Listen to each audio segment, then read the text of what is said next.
The Zone is my favorite approach disc ever. So today we're out here at the Rec, gonna play 9 holes with only zones. I brought 3 zones with me, an ESP zone and then 2 Jawbreaker zones. This one here is very beat in. I've had it quite a while. This one's a bit more straighter. The catch is I also have to putt with these. So that's kind of why I brought this beaten in one, because at least that's gonna be the straightest one to putt with. Hole 1 is a perfect zone shot at 236 feet. Oh man, park job already. Giving the basket a run too. The Zone has been with me pretty much my whole disc golf journey, my disc golf career, and I absolutely love it. Anybody that is a forehand dominant player, I always suggest getting a Zone 2 because it can really do some magical things. Not too overstable where it's dumb, but just stable enough where you can get some straight flights out of it if you throw it hard, or you can get some really fading shots if you throw it softer on hyzer. We don't have to worry about putting if we can continue doing this. Hopefully I can show you why it's so important to have a Jawbreaker Zone 2. And the Jawbreaker plastic, it becomes almost as if it's a new disc. Flies completely different. It becomes way straighter, maybe a little bit of turn out of it than an ESP Zone does. Hole 2, 265 feet. I was able to birdie this hole with an Envy the other day, so maybe we can do it with a Zone. Nope, I turned it over.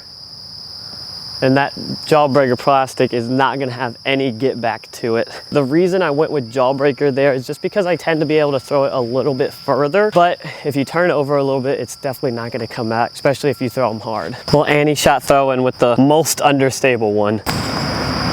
Get up, get up.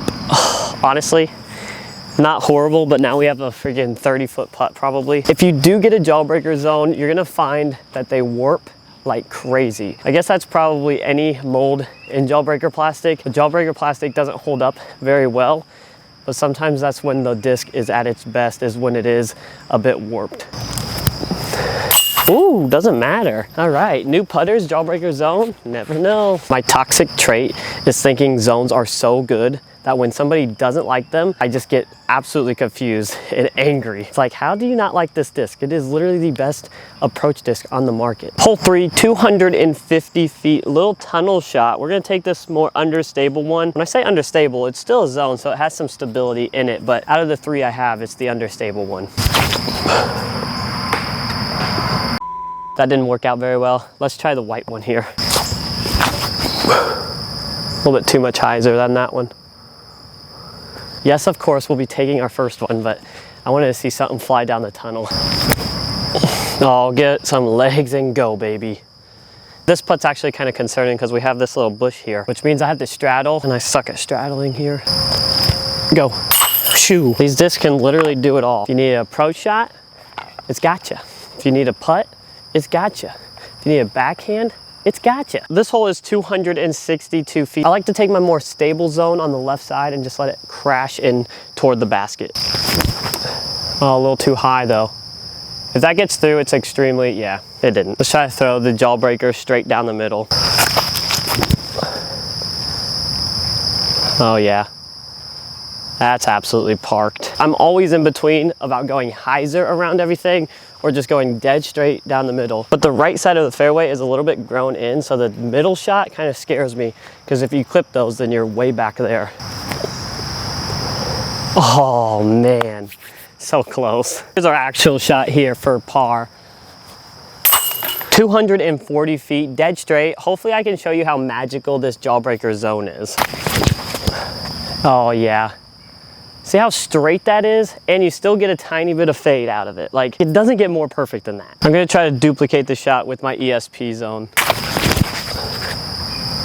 Put that one on Annie. Drop. Haha, nothing like a good old tap in.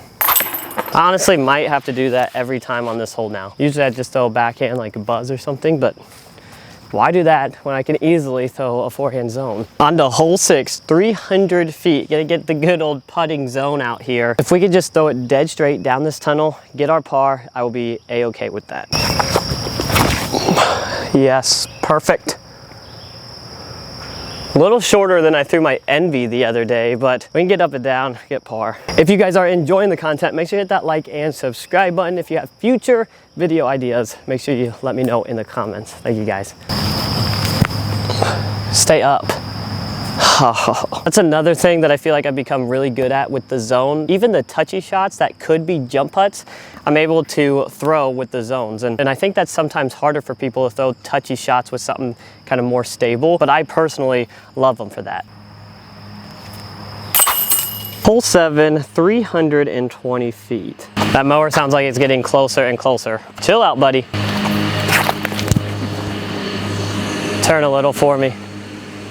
No turn at all, but we're way across the OB path. I was kind of rushing that shot because I heard him getting closer. It's like that car scene where they're tipping the tractors and then they have to run from them.